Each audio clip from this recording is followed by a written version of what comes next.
What if I told you that the smartest person ever to lead Australia wasn't a Rhodes Scholar, wasn't a lawyer, and barely finished primary school? We're about to rank every Australian Prime Minister by intelligence, and the answer will genuinely surprise you. Before we dive in, comment where in the world you are watching from, and don't forget to click subscribe. Let's start at the beginning, because understanding Australian political intelligence means understanding where it all started, with the men who had to invent Australian democracy from scratch. Number one, Edmund Barton. So imagine you're tasked with creating a new nation out of 6 separate colonies that have been independent for decades, each with its own government, its own interests, and its own reasons to resist federation. You need to draft a constitution, negotiate compromises between radically different economies and populations, convince skeptical voters in multiple referendums, and then actually make the whole thing work once it's approved. That was Edmund Barton's job, and the fact that he pulled it off tells you something about his intelligence. Barton was born in Sydney in 1849 to middle-class parents. He went to Sydney Grammar School and then the University of Sydney, where he studied classics and law. He was a good student, won academic prizes, graduated with honours. But his real education came in the New South Wales Colonial Parliament, where he learned the art of political negotiation and coalition building. The path to federation wasn't straightforward. The colonies had different economies. New South Wales and Victoria were industrial and commercial. Queensland and Western Australia were more resource-based. Tasmania was smaller and worried about being dominated. Getting them to agree on anything required understanding what each colony needed and finding ways to give everyone enough to make federation attractive. Barton became the leading advocate for federation in the 1890s. He attended the constitutional conventions where the framework for the new nation was debated and drafted. These weren't simple meetings. They were intense negotiations over fundamental questions. How much power would the federal government have versus the states? How would the Senate be structured? What about trade barriers between states? How would the new nation relate to the British Empire? Barton's contribution was primarily as a negotiator and consensus builder. He wasn't the most brilliant legal mind at the conventions. That was probably Andrew Inglis Clark from Tasmania, who contributed many of the constitutional ideas. Barton wasn't the most charismatic speaker. That was likely George Reid or Alfred Deakin. But Barton had the ability to bring people together, to find middle ground, to make people feel heard even when they didn't get everything they wanted. When the Constitution was put to referendums in the colonies, Barton campaigned tirelessly for its approval. The first referendum in 1898 failed to get the required majority in New South Wales. Rather than give up, Barton worked to address the concerns, got modifications made, and pushed for a second referendum. In 1899, all the colonies except Western Australia approved federation. Western Australia joined in 1900 after it became clear the train was leaving with or without them. On January 1st, 1901, the Commonwealth of Australia came into existence, and Edmund Barton became its first Prime Minister. He was 51 years old, which made him one of the younger prime ministers at the start of their tenure. He had to build a federal government from nothing. There were no federal departments, no federal public service, no established procedures for how this new government would actually function. Barton's approach was methodical. He established the basic structure of federal government, created the High Court, set up the public service, and got the immigration restriction legislation passed that would become the White Australia policy. On that last point, Barton was a man of his time, which is to say deeply racist by modern standards. The Immigration Restriction Act of 1901 was designed to keep Australia white, and Barton supported it enthusiastically. This wasn't a moral blind spot unique to him. Virtually all Australian politicians of that era held similar views. But it's still worth noting when we're discussing intelligence that even smart people can hold terrible positions when those positions are socially acceptable. Where Barton showed intelligence was in recognising his own limitations. After 3 years as Prime Minister, he accepted an appointment to the High Court, the judicial body he had helped create. He served as a justice for the remaining 17 years of his life, contributing to early High Court decisions that shaped Australian constitutional law. Was Barton the smartest Australian Prime Minister? No, he was competent, he was a skilled negotiator, he understood how to build consensus. But he wasn't a visionary thinker or a strategic genius. He was the right person to shepherd Australia through its birth, someone steady and reliable who could make the new system work. That required intelligence, particularly emotional and political intelligence.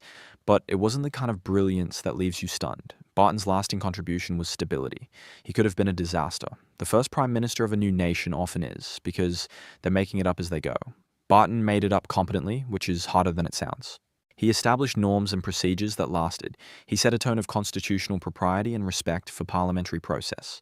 The fact that Australian democracy worked from the beginning owes a lot to Barton's steady hand. So, where does he rank? Somewhere in the middle. Competent, skilled at his specific job, but not exceptional in the way that makes you rethink what political intelligence means. He was a solid B student who became a successful professional, which is exactly what early Australia needed, but not what makes for legendary leadership. Number 2. Alfred Deakin. Now, here's where it gets interesting, because Alfred Deakin was probably the most intellectually gifted of the early prime ministers, and his story reveals something important about the relationship between raw intelligence and political success. Deakin was born in Melbourne in 1856 to middle-class parents. His father was a coach proprietor. His mother was relatively well educated for the time. Deakin went to Melbourne Grammar School and then the University of Melbourne, where he studied law. But unlike Barton, who was a competent student, Deakin was genuinely intellectual. He read widely in philosophy, literature, history, and religion. He was interested in big ideas, in abstract questions about society and human nature. Deakin had a spiritual bent that was unusual for politicians of his era. He was interested in spiritualism, the Victorian-era fascination with contacting the dead and exploring metaphysical questions. He kept detailed journals where he recorded his thoughts, his doubts, his philosophical musings. These journals, which survived and were published decades later, reveal a man with a rich inner life and a constant questioning mind. But Deakin also had practical political skills. He entered the Victorian colonial parliament in 1879 at age 23. He became a minister in various colonial governments, where he worked on irrigation policy, electoral reform, and other practical matters. He was good at the job, not just because he was smart, but because he could translate abstract ideas into workable policies. At the constitutional conventions in the 1890s, Deakin was one of the most important voices. He contributed significantly to the drafting of the Constitution, particularly on issues of federal power and the relationship between the states and the Commonwealth. His thinking was sophisticated. He understood both the theory of federalism and the practical realities of Australian politics. When Barton resigned to join the High Court in 1903, Deakin became Prime Minister for the first time. He was 47 years old. He would serve 3 separate terms as Prime Minister between 1903 and 1910, which tells you something about both his political skill and the instability of early Australian politics. Deakin's intelligence showed in his policy vision. He championed the new protection, a combination of tariff protection for Australian industry and requirements that protected industries pay fair wages. This was economically sophisticated for its time, an attempt to use trade policy to achieve social goals. He expanded the public service, established the Commonwealth Court of Conciliation and Arbitration to handle industrial disputes, and laid the groundwork for much of the federal government's expanded role. He was also a brilliant writer and speaker. His speeches were thoughtful, well-argued, and demonstrated a deep understanding of political philosophy.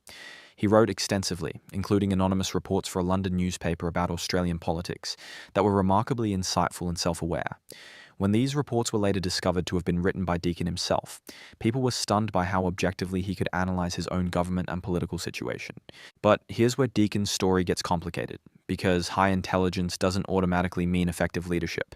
Deakin was intellectually sophisticated, but he struggled with the rougher aspects of politics.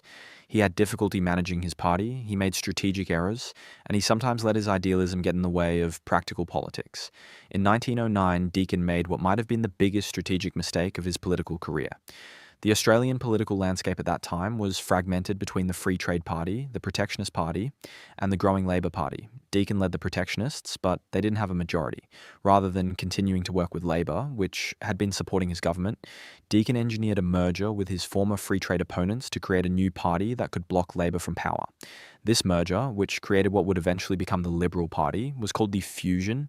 It was politically clever in one sense. It united the non-Labor forces and created a stable majority. But it also required Deakin to abandon many of his progressive principles, an ally with conservatives he had spent his career opposing. His own supporters were bewildered. How could the champion of the new protection join forces with free traders?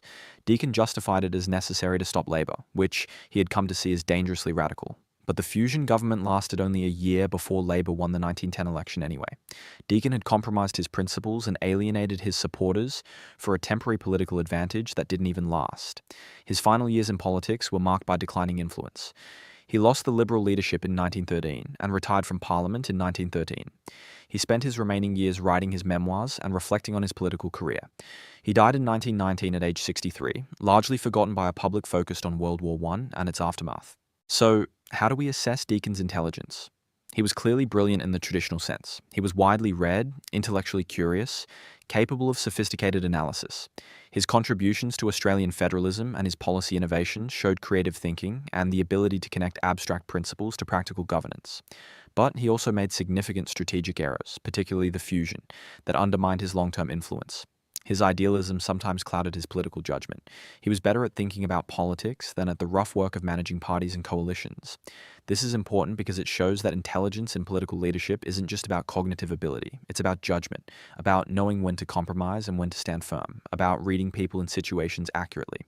Deakin had the first kind of intelligence in abundance. The second kind he had in lesser measure. Where does Deakin rank overall? Higher than Barton, certainly, because his intellectual contributions were more substantial and his policy vision was more sophisticated. But not at the very top, because he couldn't consistently translate his intelligence into political effectiveness. He was a brilliant mind in a field where brilliance alone isn't enough. Number 3, Chris Watson.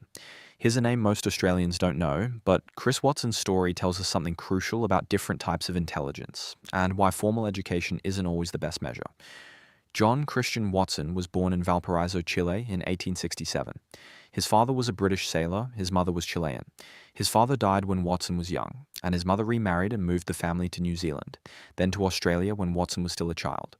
He grew up in Sydney in working-class circumstances. Watson left school at around age 13 to become an apprentice printer. This was normal for working-class boys at that time. University was for the wealthy. If you needed to earn a living, you learned a trade. Watson became a skilled typesetter, joining the Printing Trades Union, and quickly becoming active in union affairs. This is where Watson's particular kind of intelligence showed. He was a self-educator, reading widely in politics, economics, and labor history. He taught himself, not through formal schooling, but through a disciplined program of reading and discussion with other union activists. He understood that knowledge was power, and that if working people were going to improve their conditions, they needed to understand how the economy and political system worked. Watson helped found the Labor Electoral League in New South Wales, which became the Australian Labor Party. He was elected to the New South Wales Parliament in 1894 at age 27. He was elected to the first federal parliament in 1901, representing the Labor Party. What made Watson unusual was his strategic thinking about how a new political party should operate. The Labor Party in its early years had to figure out fundamental questions. Should they support either of the established parties in exchange for policy concessions? Should they remain completely independent? How should they balance the demands of their working-class base with the need to appeal to middle-class voters? Watson argued for a pragmatic approach. Labor should be willing to work with other parties when it advanced their goals, but they should maintain their independence and build toward eventually governing on their own. This was politically sophisticated. Many labor activists wanted to remain pure, to refuse any compromise with the capitalist parties. Watson understood that political change required working within the system while building toward transforming it. In April 1904, Watson became Prime Minister, leading a minority Labor government. He was 37 years old, the youngest person to serve as Australian Prime Minister, a record that still stands. His government lasted only 4 months before losing a confidence vote, but those 4 months were significant. Watson's government was the first Labor government in the world to hold national office. This was unprecedented. Working-class parties existed in other countries, but none had actually formed a government. Watson had to demonstrate that Labor could govern responsibly, that they weren't dangerous radicals who would destroy the economy or society. His approach was deliberately moderate.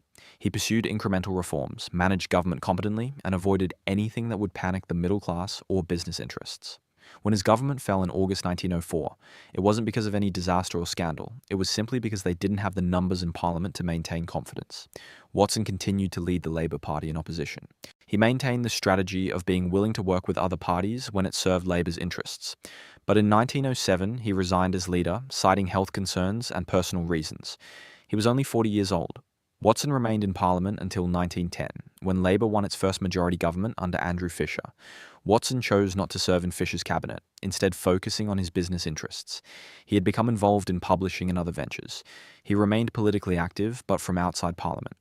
Later in life, Watson became quite successful in business. He was involved in newspapers, shipping, and other enterprises. He lived comfortably, a far cry from his working-class origins. He died in 1941 at age 74, a respected elder statesman. So, what does Watson's brief prime ministership tell us about intelligence? First, that formal education and intelligence are different things.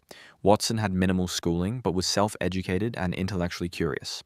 He understood complex political and economic ideas through reading and discussion. Second, Watson demonstrated strategic intelligence. He understood that the Labour Party needed to prove it could govern before voters would trust it with power. His moderate approach during his brief government laid the groundwork for Labour's later success. He played a long game, thinking about what was necessary for the party's future rather than just immediate goals. Third, Watson showed emotional intelligence in managing a fractious new party. The early Labour Party included radicals and moderates, trade unionists and middle-class reformers, pragmatists and idealists. Keeping them working together required understanding different perspectives and finding common ground. But Watson also had limitations. He chose not to pursue a longer political career when he had the opportunity. This might have been wise personally. He made more money in business than he ever would have in politics. But it meant his political influence was limited. He could have led Labour through more elections, shaped more policy, left a bigger mark. Where does Watson rank? He's hard to assess because his prime ministership was so brief, but his strategic thinking and his role in establishing Labour as a viable governing party suggests someone with above average political intelligence, not a genius, but smart enough to see what needed to be done and skilled enough to do it. He proved that you don't need a university degree to understand politics and govern effectively, which is an important lesson in itself. Number 4, George Read.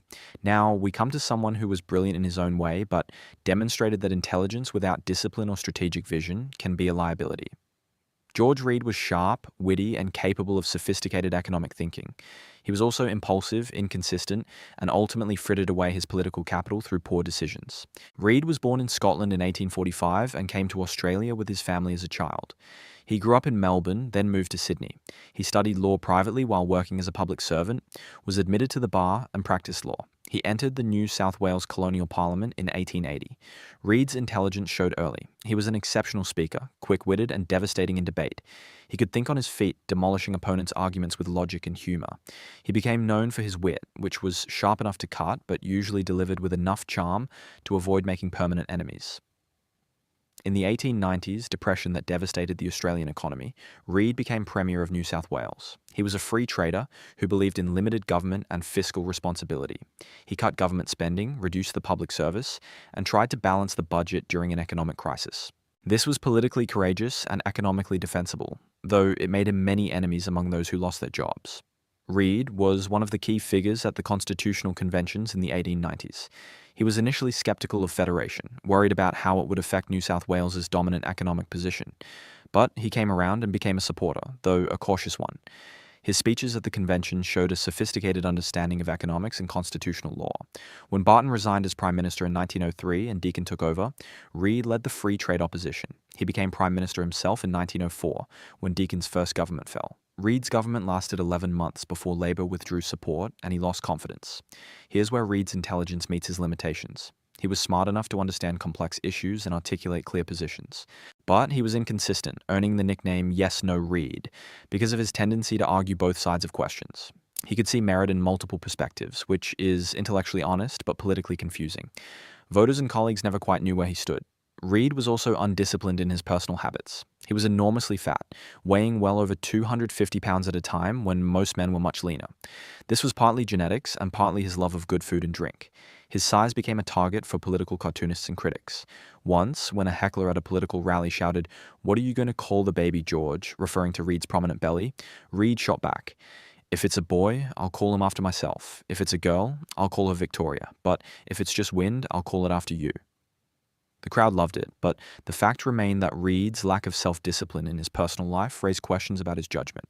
After losing the prime ministership, Read engineered the fusion with Deakin in 1909, hoping to become prime minister again. Instead, Deakin became prime minister of the new party and Read was deputy leader. Read had outmaneuvered himself, helping create a party that then sidelined him. In 1910, Read left Australian politics to become the first High Commissioner to the United Kingdom.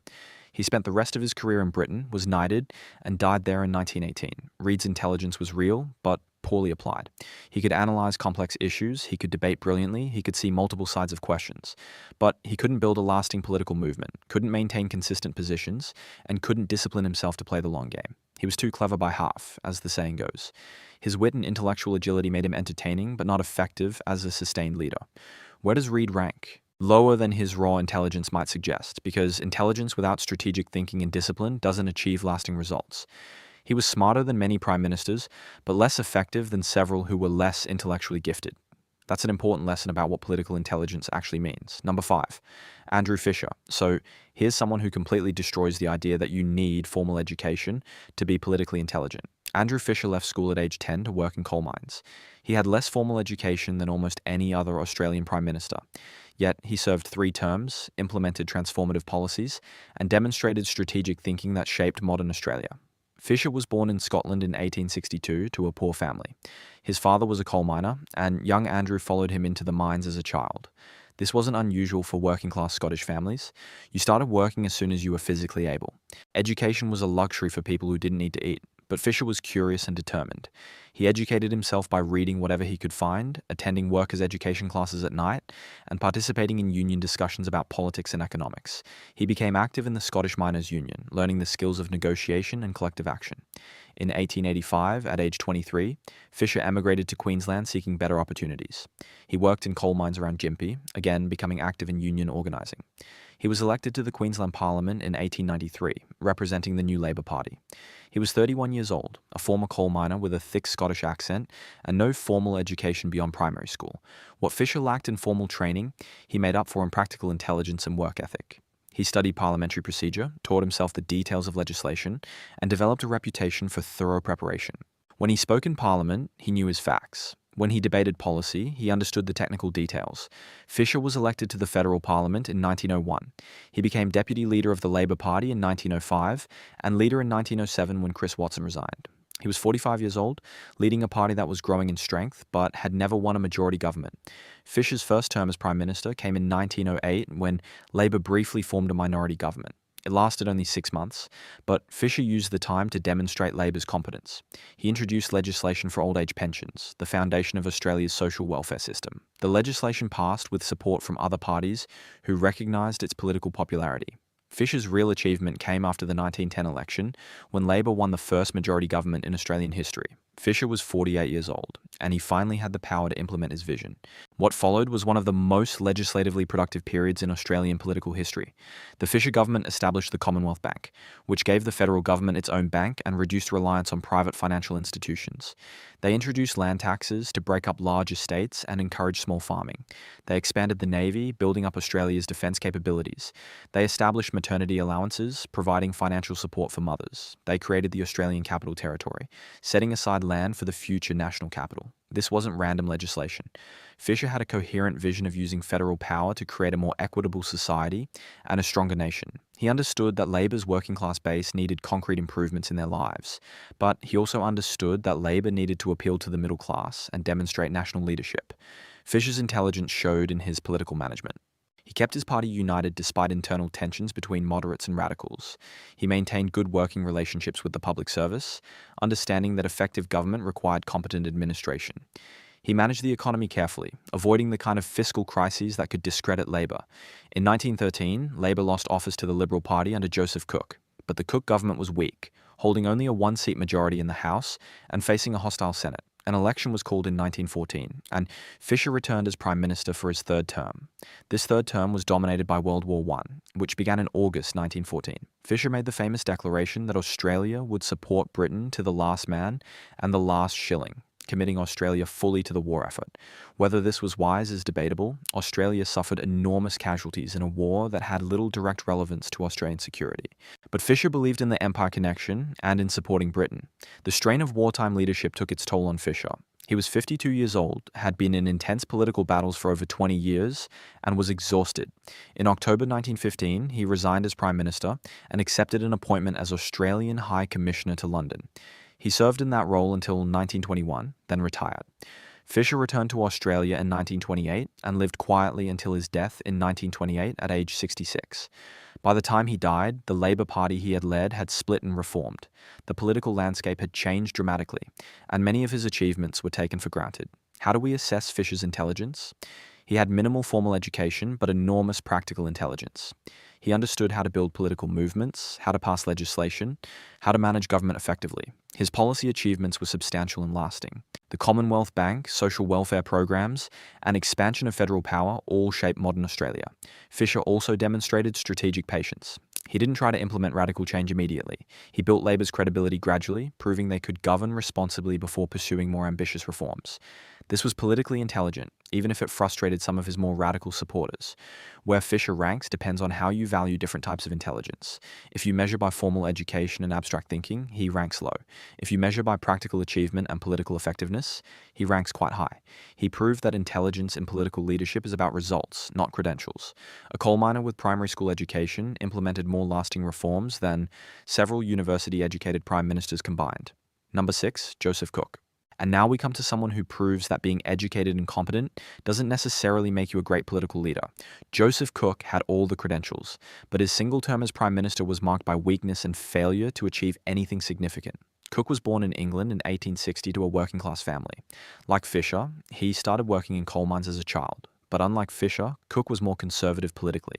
He emigrated to Australia in 1885, worked in New South Wales coal mines, and became involved in union politics. Initially, he was active in the Labor Party, serving in the New South Wales Parliament as a Labor member. But Cook became disillusioned with Labor's direction, particularly its commitment to socialist principles. In 1894, he left the Labor Party and joined the Free Trade Party, believing in free markets and limited government intervention. This political conversion was unusual. Most politicians moved left as they aged. Cook moved right. Cook entered federal parliament in 1901. He served in various ministries under Reid and Deakin, proving himself a competent administrator. He was intelligent in a conventional sense, good with details, thorough in his work, reliable in managing his portfolio. After the fusion created the Liberal Party in 1909, Cook became a senior figure in the new party. When Deakin retired from politics in 1913, Cook became Liberal leader and, after the 1913 election, Prime Minister. He was 53 years old, leading a government with a one-seat majority in the House and facing a hostile Labour-controlled Senate. This is where Cook's limitations became clear. He had no vision for what he wanted to achieve, no grand strategy, no political agenda beyond opposing Labour. His government was paralysed by the hostile Senate, which blocked most of his legislation. Rather than finding ways to negotiate or compromise, Cook decided to engineer a double dissolution election, hoping to win clear majorities in both houses. This was a massive miscalculation. The 1914 election resulted in a Labour victory. Fisher returned as Prime Minister, and Cook became opposition leader. Cook had been Prime Minister for less than a year and had achieved essentially nothing. Cook remained opposition leader during World War I. When Fisher resigned in 1915, Billy Hughes became Labour Prime Minister. In 1916, Hughes split from Labour over conscription and formed a new government, with Cook's Liberals supporting him. Cook served as Deputy Prime Minister and Treasurer in Hughes's government until 1921. Cook's intelligence was bureaucratic rather than political. He could manage a department, he understood policy details, he worked hard.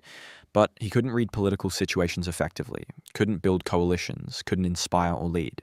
He was a good deputy, but a poor principal. Where does Cook rank? Low. He had the opportunity to lead and failed to make any impact. His government achieved nothing, he made poor strategic decisions, and he's remembered, if at all, as a placeholder between more significant prime ministers. Intelligence without political skill or vision doesn't accomplish much. Number 7, Billy Hughes. And speaking of intelligence without vision, let's talk about someone who had both in abundance, along with ruthlessness, ego, and a complete willingness to destroy his own party, if it meant staying in power. Billy Hughes was possibly the most consequential prime minister between the world wars, and his story reveals something important about the dark side of political intelligence.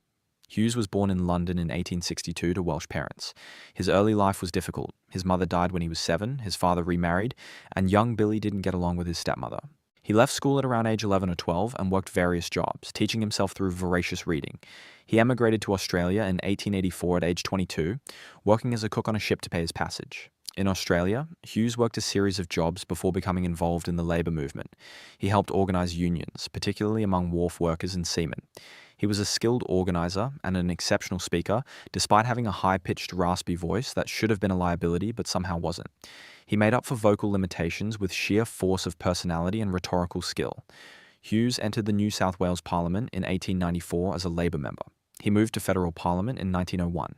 He was short, only about 5'6", partially deaf from childhood illness, and had that awful voice. But he dominated rooms through intelligence and willpower. He read constantly, educated himself on policy details, and could argue any position with devastating effectiveness. Hughes served in Fisher's governments as Attorney General and in other portfolios. When Fisher resigned in October 1915, exhausted by wartime leadership, Hughes became Prime Minister. He was 53 years old, leading a nation at war and a Labour Party increasingly divided over how to fight it. Hughes's intelligence showed immediately in his understanding of Australia's strategic situation. He recognised that Australia's security depended on British naval power, which meant supporting Britain in the war was in Australia's direct interest, not just imperial sentiment. He also understood that winning the war required total commitment of resources and manpower. The problem was that voluntary enlistment wasn't providing enough soldiers. By 1916, casualties at Gallipoli and on the Western Front were mounting, and the flow of volunteers was slowing. Hughes became convinced that conscription for overseas service was necessary. This put him on a collision course with the Labour Party, which was dominated by Irish Catholics who hated the idea of forced military service and had no love for the British Empire. Hughes decided to hold a referendum on conscription in October 1916. This was politically astute in one sense. He was putting the question to the people rather than forcing it through Parliament. But it was also risky. If he lost the referendum, his authority would be damaged. If he won, he'd split his own party. The referendum campaign was bitter. Labour split between those who supported Hughes and those who opposed conscription. The Catholic Church campaigned against it. Irish Australians saw it as forced service for Britain. The referendum failed 51% to 49%. Hughes's response revealed both his intelligence and his ruthlessness. Rather than accept defeat, he expelled members of his own party who opposed him. In November 1916, he was expelled from the Labour Party himself. He immediately formed a new party, the National Labour Party, with his supporters. Then he formed a coalition with Cook's Liberals to create the Nationalist Party. This was an extraordinary political manoeuvre. Hughes had split the Labour Party, taken a significant portion of it with him, merged with the Conservatives, and remained Prime Minister of a new government. He'd sacrificed his party to keep power and prosecute the war his way. In December 1917, Hughes held a second conscription referendum. It failed again, this time by a larger margin, 54% to 46%. But Hughes remained Prime Minister, leading the nationalist government until 1923. The war ended in November 1918, with Australia having sent over 400,000 men overseas, all volunteers, and suffered over 60,000 deaths. Whether conscription was necessary remains debated, but Hughes's conviction that it was led him to destroy his political home. Hughes represented Australia at the Versailles Peace Conference in 1919. He was a fierce advocate for Australian interests, demanding that Australia receive control of German New Guinea as a mandate, and that Japan's request for a racial equality clause in the League of Nations Covenant be rejected. Hughes was defending the White Australia policy on the world stage, arguing that Australia had the right to determine who could immigrate. His performance at Versailles showed his intelligence in international negotiation. He was representing a small nation, but punched above his weight through force of personality and shrewd understanding of other nations' interests. He got most of what he wanted for Australia, though his opposition to racial equality earned him criticism. Hughes remained Prime Minister until 1923, when his Nationalist Party colleagues forced him out in favour of Stanley Bruce. Hughes had become increasingly difficult to work with. His deafness made cabinet meetings frustrating, and his ego had alienated too many people. But he remained in Parliament, eventually holding a seat for 51 years, a record that still stands. In World War II, Hughes was a vocal critic of appeasement and supported rearmament. When Robert Menzies' government fell in 1941, there was briefly discussion of Hughes, then 78 years old, returning as Prime Minister. Mercifully for everyone, this didn't happen. Hughes remained in Parliament until his death in 1952 at age 90. How do we assess Hughes's intelligence? He was brilliant in many ways. He understood strategy, both military and political. He could master complex policy. He was a devastating debater. He had the political courage to make deeply unpopular decisions when he thought they were necessary. But Hughes also demonstrated the limits and dangers of certain types of intelligence. His conviction that he was right led him to destroy institutions and relationships. His conscription campaign split Australian society in ways that took generations to heal. His willingness to sacrifice his party for his policy goals left Labour weakened for years. Hughes was smart enough to see what he thought needed to be done, but not wise enough to consider whether the cost of doing it was worth paying. He was tactically brilliant, but strategically short-sighted. He won battles, but left scorched earth behind him. Where does Hughes rank? High on raw intelligence, lower on wisdom and judgment. He was one of the smartest prime ministers in terms of cognitive ability and political skill, but his legacy is complicated by the divisions he created and the ruthlessness with which he pursued his goals. Intelligence without restraint or empathy can be dangerous, and Hughes proved it. Number 8, Stanley Bruce. So after Hughes's chaotic brilliance, Australia got Stanley Bruce, who represented a completely different kind of intelligence. Bruce was polished, educated at Cambridge, wealthy, conservative, and approached politics like a business problem to be solved with proper management. Whether this made him smart or just well-credentialed is an interesting question. Bruce was born in Melbourne in 1883 to a wealthy family. His father was a successful businessman, and Bruce grew up with all the advantages that money could buy. He went to Melbourne Grammar School, then Trinity Hall at Cambridge University, where he studied law and became captain of the university rowing team. He was athletic, handsome, charming, everything Hughes wasn't. Bruce served in World War I with British forces, was wounded at Gallipoli, and returned to Australia in 1917. He entered federal parliament in 1918, representing the Nationalist Party. His rise was meteoric. Within 5 years, he was Prime Minister, the youngest person to hold the office since Watson in 1904. Bruce became Prime Minister in 1923 when Nationalist Party members, tired of Hughes's difficult personality, engineered his removal. Bruce was 40 years old, had been in Parliament for only 5 years, and had no deep grounding in Australian politics or society. But he looked the part and spoke with an upper-class British accent that impressed people who equated Polish with competence. Bruce's approach to government was technocratic. He believed in business methods, efficiency, and expert management. He thought government should be run like a successful company, with clear goals and professional administration. This sounds reasonable until you realize that government isn't a business, and democratic politics don't work like corporate management. Bruce formed a coalition with the Country Party, led by Earl Page. The Bruce Page government lasted from 1923 to 1929, making it one of the longer-lived governments of the period. They focused on economic development, infrastructure, and support for primary industries. They encouraged British immigration and investment, believing Australia needed more people and capital from the mother country. The government's economic policies were conservative and pro-business. They supported high tariffs to protect Australian manufacturing, which seems contradictory given their free market rhetoric. But protection for local industry was politically popular. They opposed trade union power and tried to weaken industrial arbitration, which was less popular with workers. Bruce's intelligence showed in his understanding of economics and his ability to articulate a coherent vision of national development. He wanted Australia to grow through immigration, British capital investment, and expansion of primary and secondary industries. This wasn't radical, but it was thoughtful and systematic. Where Bruce failed was in political judgment and understanding Australian society. He didn't grasp that his upper-class manner alienated ordinary Australians. He seemed to think that being right about policy was enough, that if you had the correct economic plan, people would naturally support it. This is a common failing among intelligent people who've been successful in non-political fields. They underestimate the importance of emotional connection and overestimate the importance of being technically correct. In 1929, Bruce made a catastrophic political error. He decided to hold a referendum to transfer federal industrial arbitration powers to the states. This was a complex constitutional question, but the political reality was simple. Workers liked federal arbitration because it generally treated them better than state systems. Trying to abolish it seemed like an attack on workers' rights. Bruce's own party members warned him this was political suicide. He proceeded anyway, convinced that his position was economically sound and that voters would eventually understand. They didn't. The legislation to enable the referendum was defeated in Parliament when several nationalist members crossed the floor to vote against it. This was humiliating. A prime minister defeated on his signature policy by members of his own party. Bruce called an election in October 1929, hoping to get a mandate. Instead, he led the Nationalists to defeat and personally lost his own seat, becoming the first and only sitting prime minister to lose his seat in a general election. This catastrophic failure revealed Bruce's limitations. He was intelligent in a conventional sense, he understood economics and policy, he could articulate arguments clearly. But he completely misread the political situation. He thought being right was enough and didn't understand that politics is about people, emotions, and relationships as much as policy.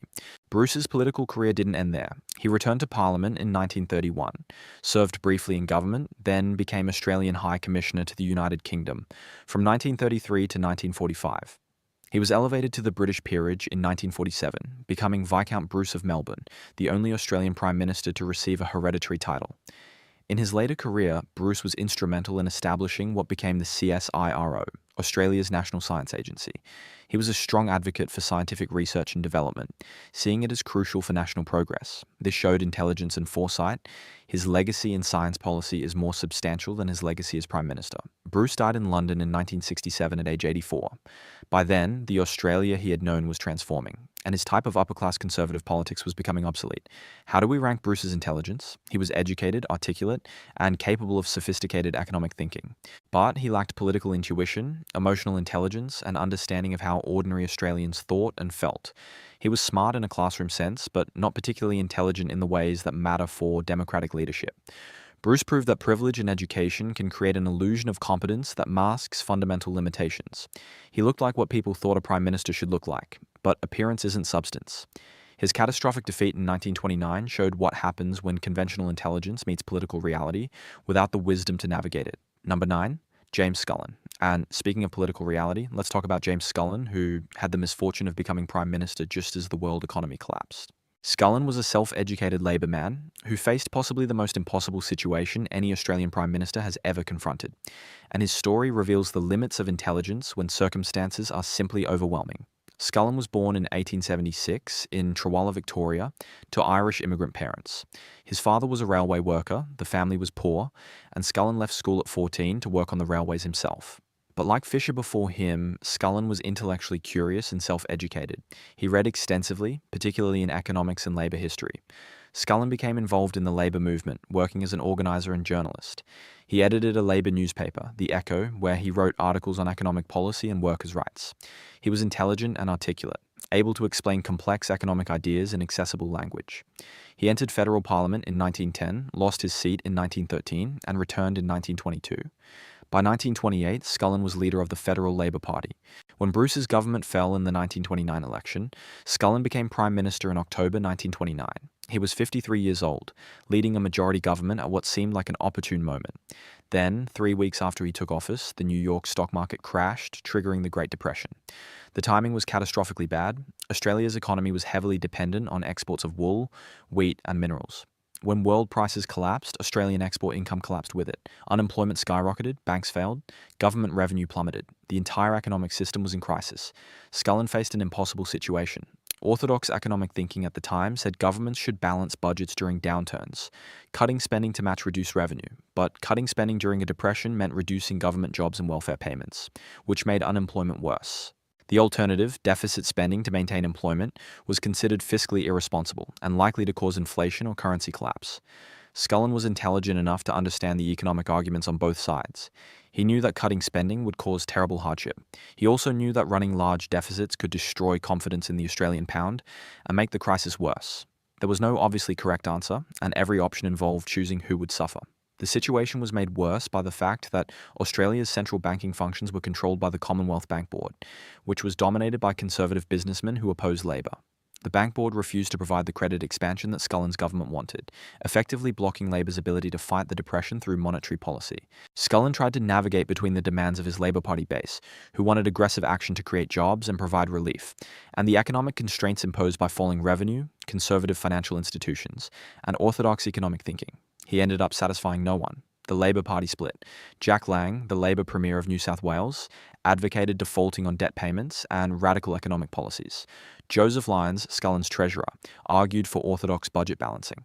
Scullin tried to hold the middle ground and lost control of his party. In 1931, Lyons and several other Labor members left the party and formed the United Australia Party with former nationalist members. Scullin's government fell in the 1931 election and Lyons became Prime Minister. Scullin remained Labor leader but lost the 1934 election as well. He resigned as leader in 1935 and remained in Parliament until his retirement in 1949. Scullin died in 1953 at age 76, remembered as a decent man who faced an impossible situation. His prime ministership is generally considered a failure, but it's worth asking whether anyone could have succeeded in those circumstances. How do we assess Scullin's intelligence? He understood economics well enough to grasp the competing arguments about how to handle the Depression. He was a skilled speaker and writer who could explain complex issues clearly. He had the political skill to become Labor leader and win a majority government, but he couldn't solve the fundamental problems he faced. The Depression was a global crisis beyond any single government's control. The institutional constraints, particularly the Commonwealth Bank Board's opposition, limited his options. His own party's divisions made coherent policy impossible. Scullin's failure wasn't primarily intellectual, it was situational. He was intelligent enough to understand what needed to be done, but lacked the power to do it. This raises an important question about how we judge political intelligence. Is it fair to rank someone low because they faced impossible circumstances, or should we assess pure cognitive ability separately from results? The answer probably depends on what we think intelligence means. If it's just cognitive ability, Scullin ranks reasonably high. If it's the ability to achieve results in difficult circumstances, he ranks lower because he failed, even if the failure was largely beyond his control. Where does Scullin rank overall? Middle of the pack. He was smarter than some prime ministers who had easier circumstances. He was less effective than some prime ministers who faced similarly difficult situations. His legacy is complicated by the fact that he was dealt an impossible hand and played it as well as anyone reasonably could have, which still wasn't well enough. Number 10, Joseph Lyons. And here's where the story takes an interesting turn, because Joseph Lyons succeeded where Scullin failed. Not because he was smarter, but because he was willing to abandon his principles and tell people what they wanted to hear. Lyons' success raises uncomfortable questions about the relationship between intelligence and political achievement. Lyons was born in Tasmania in 1879 to a large Irish Catholic family. His father died when Lyons was young, and the family was poor. Lyons became a pupil teacher at age 13, working in schools while continuing his own education. He eventually became a school principal, which was a respectable middle-class position for someone from his background. Lyons entered Tasmanian state politics in 1909 as a Labour member. He became Premier of Tasmania in 1923 and served until 1928. He was competent but not exceptional, managing the state during economically difficult times. In 1929, he entered federal politics as a Labour member and became Treasurer in Scullin's government. As Treasurer during the Depression, Lyons argued for orthodox economic policies. Cut spending, balance the budget, maintain confidence in the currency. This put him at odds with much of the Labour Party, which wanted more aggressive intervention to create jobs and provide relief. Lyons believed, or claimed to believe, that fiscal responsibility had to come first. In 1931, Lyons resigned from the Labour Party, citing irreconcilable differences over economic policy. He joined with former nationalist members to form the United Australia Party, essentially reversing his entire political career by switching from Labour to a Conservative Party. He became UAP leader and, after winning the 1931 election, Prime Minister. This political transformation was either a principled stand based on genuine economic conviction or a cynical betrayal of his working-class supporters in pursuit of power. Probably both. Lyons genuinely believed in orthodox economics, but he also saw an opportunity to become Prime Minister by switching sides. As Prime Minister from 1932 to 1939, Lyons pursued conservative economic policies, cut government spending, balance the budget, restore business confidence. This was orthodox Depression economics, and it didn't actually end the Depression. What ended the Depression was World War II, which finally created the demand and government spending that revived the economy. But Lyons got credit for stability. After the chaos of the Scullin years and the Labour split, Lyons offered calm, moderate, reassuring leadership. He spoke in soothing tones about gradual recovery and steady progress. People wanted to believe things were getting better, and Lyons told them they were, whether they actually were or not. Lyons' intelligence was primarily emotional. He understood that people were tired of crisis and conflict. They wanted reassurance and stability even if actual conditions weren't improving much. He gave them that reassurance, and they rewarded him with electoral success. He wasn't a deep thinker about policy. He didn't have innovative ideas about how to solve the Depression. His economic policies were completely conventional, the same approaches that weren't working elsewhere. But he sold them effectively and maintained public confidence. Lyons won the 1934 and 1937 elections, remaining Prime Minister through most of the 1930s. His government avoided major disasters and provided stable administration. This was something after the turmoil of the previous years, but it wasn't particularly impressive leadership. As international tensions grew in the late 1930s with the rise of Nazi Germany and Japanese expansion, Lyons struggled to respond. He supported British appeasement of Hitler, which was the mainstream view at the time, but proved catastrophically wrong. He didn't prepare Australia adequately for the war that was clearly coming. Lyons died in office in April 1939 at age 59, exhausted and sick. He was the first Australian Prime Minister to die in office. His deputy, Earl Page, briefly became Prime Minister before Robert Menzies took over. Lyons was spared having to lead Australia through World War II, a challenge he probably wasn't equipped to handle. How do we assess Lyons' intelligence? He wasn't stupid, but he wasn't particularly smart either. He had decent political instincts about what voters wanted to hear. He understood that after crisis, people crave stability and normalcy. He was good at projecting calm competence even when actual competence was lacking. But he had no original ideas, no vision beyond gradual recovery, no deep understanding of the economic or international forces shaping the 1930s. He was a comfort leader, someone who made people feel better without necessarily making things better. Lyons' success, despite his limitations, reveals something important. Political success doesn't always correlate with intelligence. Sometimes being reassuring is more valuable than being right. Sometimes telling people what they want to hear works better than telling them hard truths. Where does Lyons rank? Low on intellectual achievement, higher on political effectiveness. He wasn't smart in the way we usually think of intelligence, but he was smart enough about people and politics to win elections and maintain power for 7 years. That's a kind of intelligence, even if it's not the kind that impresses in retrospect. Number 11, Earl Page. Now, here's an interesting case because Earl Page was Prime Minister for only 19 days, yet his long career reveals a specific type of intelligence that's often overlooked. Page was a medical doctor who brought scientific thinking and technical expertise to politics, but his brief stint as Prime Minister showed why professional competence doesn't automatically translate to political leadership. Page was born in New South Wales in 1880 to a farming family. Unlike many politicians of his era, he came from relative prosperity and got a good education. He studied medicine at the University of Sydney, graduated in 1901, and established a medical practice in Grafton, New South Wales. He was a successful doctor, respected in his community, exactly the kind of professional person who often enters politics later in life. Page entered federal politics in 1919, representing the Country Party, which had been formed to represent rural and agricultural interests. This was intelligent political positioning. Australia's political system was dominated by urban interests through the major parties, but rural areas had different needs around tariffs, transportation, and agricultural policy. The Country Party could win enough seats to be a kingmaker in coalition governments. Page became Country Party leader in 1921 and Deputy Prime Minister in the Bruce Page coalition government from 1923 to 1929. He served as treasurer, where his medical training actually proved useful. Doctors are trained to diagnose problems systematically, consider multiple treatment options, and make decisions based on evidence. Page approached economic policy the same way, analyzing data, considering alternatives, and choosing solutions based on what he thought would work. His major achievement during this period was developing Australia's regional development policies. Page believed that Australia's future depended on developing rural and regional areas, not just the major cities. He advocated for infrastructure investment in country regions, better transportation links, and support for agricultural industries. This wasn't just self-interest for his rural constituents, it was a coherent vision of national development. Page also championed the development of the Snowy Mountains hydroelectric scheme, though it wasn't built until after World War II. He understood that major infrastructure projects could transform regions and that government had a role in planning and coordinating development that private enterprise couldn't or wouldn't undertake alone. When Lyons died in April 1939, Page as Deputy Prime Minister automatically became Caretaker Prime Minister. He served for 19 days while the United Australia Party selected a new leader. This was the shortest prime ministership in Australian history, and Page didn't accomplish anything significant because he wasn't expected to. His job was simply to keep government functioning until a permanent leader was chosen. What Page did accomplish during those 19 days was alienating everyone. When Robert Menzies emerged as the new UAP leader, Page gave a speech in Parliament attacking Menzies' character and fitness for leadership. This was extraordinary. A deputy attacking his new leader immediately upon that leader's selection.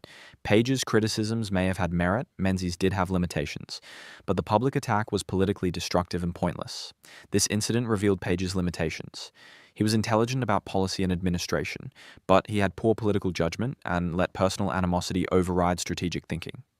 A smarter politician would have either supported Menzies publicly while working to constrain him privately, or resigned rather than serve under him. Page did neither, staying in the party but making his opposition known in the most damaging way possible. Page remained in Parliament until 1961, serving in various ministries and continuing to advocate for regional development. He was made a Privy Councillor and received other honours for his long service. He died in 1961 at age 81, having been in Parliament for 42 years. How do we assess Page's intelligence? He was clearly smart in his professional field, successful as a doctor before entering politics. He brought analytical thinking and evidence-based reasoning to policy questions. His vision for regional development was sophisticated and largely correct. Australia did need better infrastructure and support for rural areas. But Page lacked the political intelligence that successful leadership requires. His attack on Menzies was politically stupid, whatever its substantive merit. His inability to work effectively with colleagues who had different views limited his influence. He was too focused on his policy agenda to build the relationships and coalitions necessary to implement it. Page represents a common type in politics, the intelligent professional who enters government to contribute expertise but never quite masters the political game. He was smart about some things and obtuse about others. His 19 days as Prime Minister were too brief to matter, but his long career showed both the value and the limits of bringing technical expertise to political leadership. Where does Page rank? Middle of the pack. His intelligence was real but narrow. He excelled in specific areas but struggled with the broader political skills that define successful leadership. He contributed valuable ideas and left a legacy in regional policy. But he was never going to be a great prime minister because he didn't understand politics as well as he understood policy. Number 12, Robert Menzies' first term. So now we come to Robert Menzies, who would eventually become Australia's longest-serving Prime Minister, but whose first attempt at leadership was a disaster that nearly ended his political career. Menzies' story is fascinating because it shows how someone with extraordinary intelligence can fail completely when they can't connect with ordinary people. Menzies was born in 1894 in Jeperet, Victoria, to a storekeeper father and a strong-willed mother. He was the fourth of 5 children in a family that valued education and achievement. His older brothers had attended university, and Menzies was determined to exceed them. He went to Wesley College in Melbourne on a scholarship, then the University of Melbourne, where he studied law. He wasn't just a good student, he was brilliant. He won prizes, topped his classes, and developed a reputation as one of the finest legal minds of his generation. He graduated with first-class honors and was admitted to the bar in 1918. Menzies became a successful barrister, specializing in constitutional law. He was intellectually formidable, could demolish opposing arguments with devastating logic, and had total command of legal precedent and constitutional theory. His colleagues at the bar considered him one of the smartest lawyers they'd encountered. He entered Victorian state politics in 1928, serving as a minister in various portfolios. He moved to federal politics in 1934, joining Lyons' UAP government. He served as Attorney General and later as Deputy Prime Minister.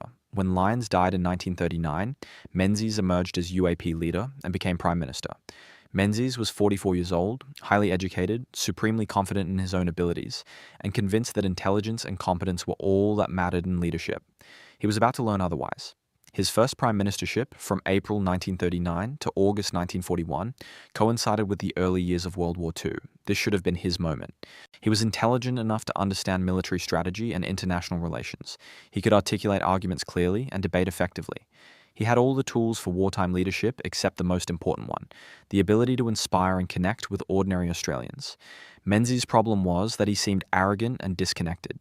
He spoke with an affected accent that sounded more British than Australian. He made references to classical literature and history that went over most people's heads. He seemed to look down on people who weren't as educated as he was. This might have been forgivable if the war was going well. It wasn't. British forces were suffering defeats in Europe and North Africa. The threat of Japanese expansion in the Pacific was growing. Australians were nervous about their security, and their Prime Minister seemed more interested in impressing people with his intelligence than in reassuring them or providing confident leadership. Menzies' relationship with his own party deteriorated. Coalition colleagues thought he was difficult to work with, too focused on being right rather than building consensus. The Labour opposition attacked him relentlessly. His public approval ratings were terrible. In August 1941, Menzies was forced to resign as Prime Minister by his own party. He'd been in office for 2 years and 4 months, and he left having achieved little and alienated almost everyone. It was a humiliating failure for someone who considered himself the smartest person in any room. What went wrong? Menzies had intelligence in abundance, but he lacked emotional intelligence and political wisdom. He couldn't read people effectively, couldn't adjust his communication style to his audience, couldn't build the relationships that make political leadership possible. He thought being right was enough, and it absolutely wasn't. After resigning, Menzies could have left politics. Many people expected him to. Instead, he spent the next 8 years in political wilderness, learning from his failures and rebuilding his career. But that's a story for later, because Menzies' second prime ministership was completely different from his first. For now, assessing Menzies' first term, we see someone with extraordinary intellectual gifts who failed as a leader, because intelligence alone isn't enough. He was probably the most academically intelligent Prime Minister Australia had had to that point, but he was politically inept and emotionally tone-deaf. Where does first-term Menzies rank? High on raw cognitive ability, very low on political effectiveness. He proves that different types of intelligence matter in different ways, and that the kind of intelligence that makes you successful in law or academia doesn't automatically make you a successful political leader. He needed to learn humility and empathy, lessons that took him years to absorb. Number 13, Arthur Fadden. And speaking of learning from failure, let's talk about Arthur Fadden, who became Prime Minister purely by accident when Menzies fell and lasted barely a month before Labour took power. Fadden's brief tenure tells us something important about the difference between competence and leadership, and why being in the right place at the right time doesn't make you the right person. Fadden was born in Queensland in 1894 to a family of Irish descent. His father was a policeman, his mother died when Fadden was young, and he left school at age 15 to become a clerk. He taught himself accounting and became a successful town clerk in Townsville, Queensland. This was respectable work, the kind of position that gave someone status in a provincial town. Fadden entered Queensland state politics in 1932, representing the Country Party. He moved to federal politics in 1936. In the Bruce Page government and subsequent coalitions, the Country Party had established itself as the junior partner to the UAP or Liberals, representing rural interests. Fadden became Country Party leader in 1940 when Earl Page stepped down. When Menzies resigned as Prime Minister in August 1941, the UAP was in chaos. They couldn't agree on a new leader. As leader of the coalition's junior partner, Fadden was asked to become caretaker Prime Minister while they sorted themselves out. He was 47 years old, had been in federal politics for only 5 years, and had no particular qualifications for national leadership during wartime. Fadden served as Prime Minister for 40 days, from August to October 1941. He was a pleasant, affable man who got along with people.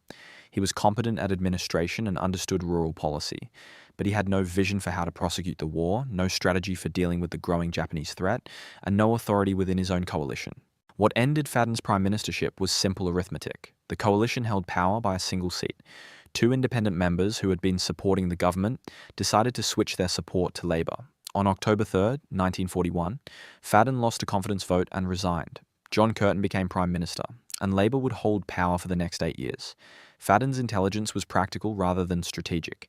He understood accounting, local government, and rural policy. He could manage budgets and negotiate agricultural policy, but he was completely out of his depth as wartime Prime Minister. The job required someone who could make life and death decisions about national defence, manage complex international relationships, and inspire a nation facing potential invasion. Fadden couldn't do any of that. After leaving the Prime Ministership, Fadden remained Country Party leader and became Deputy Prime Minister when the coalition returned to power in 1949. He served as Treasurer under Menzies for over a decade, where his accounting background actually proved useful. He was good at the detailed work of managing budgets and economic policy. He retired from politics in 1958 and died in 1973 at age 78. Where does Fadden rank? Very low.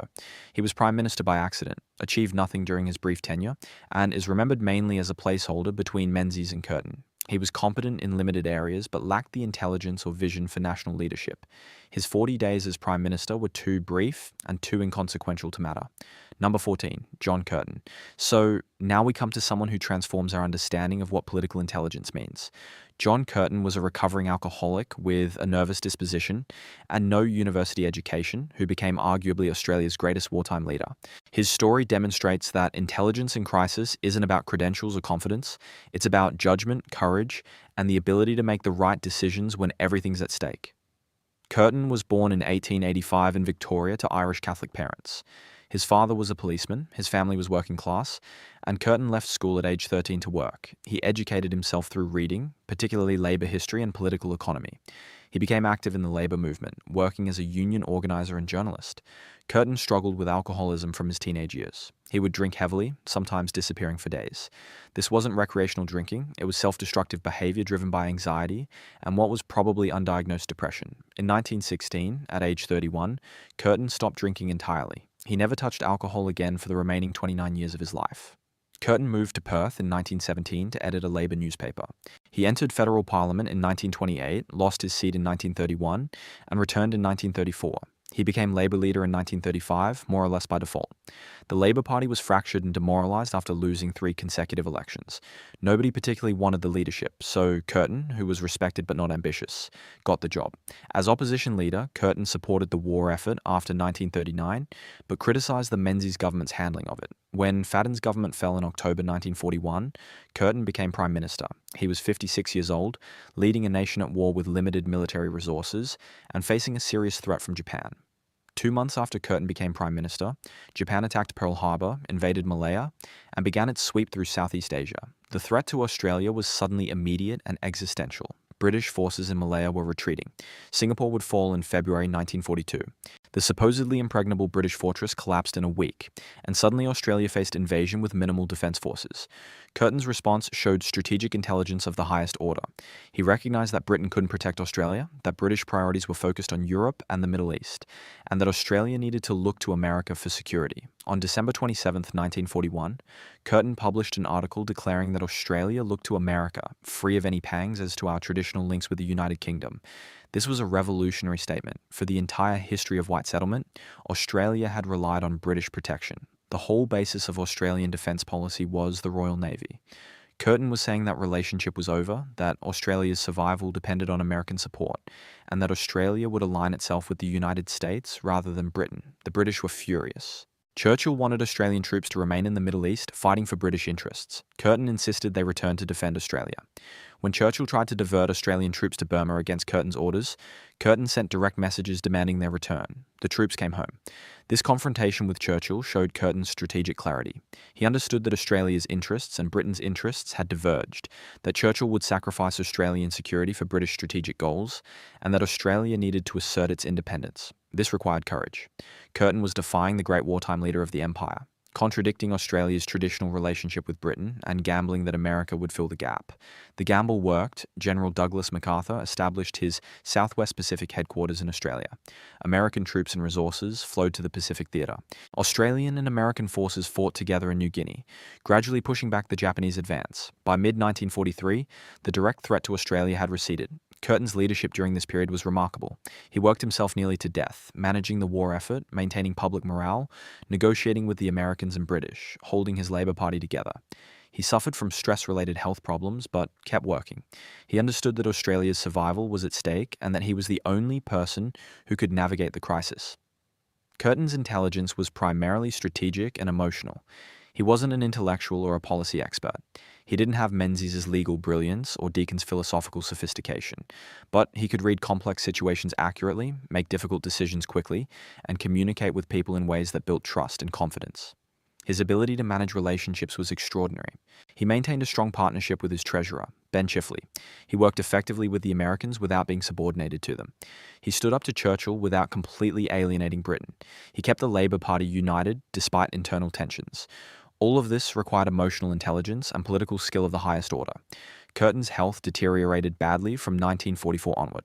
The stress of wartime leadership, combined with his underlying anxiety and workaholic tendencies, destroyed him physically. He suffered from heart problems and gastric illness. In July 1945, 2 months after Germany surrendered, and weeks before Japan would surrender, Curtin died in office. He was 60 years old. His death devastated the nation. Curtin had led Australia through its darkest hours and hadn't lived to see the final victory. He was given a state funeral, and his legacy as Australia's greatest wartime leader was immediately recognised. How do we assess Curtin's intelligence? He had no formal higher education and no natural charisma. He suffered from anxiety and had struggled with addiction. By conventional measures, he shouldn't have been a great leader. But when Australia faced existential crisis, Curtin made the right decisions at the right times. He understood strategy, read people accurately, made tough calls with courage, and held the nation together through genuine leadership. Curtin demonstrated that the most important kind of political intelligence is judgment, the ability to assess situations correctly and make decisions that work. He had that in abundance.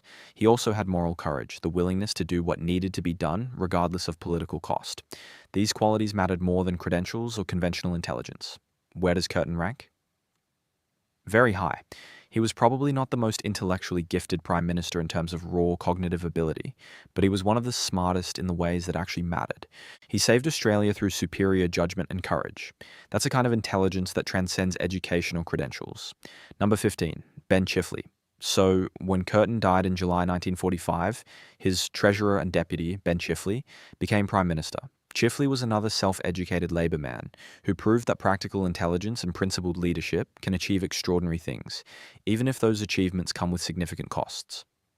Chifley was born in 1885 in Bathurst, New South Wales, to Irish Catholic working-class parents.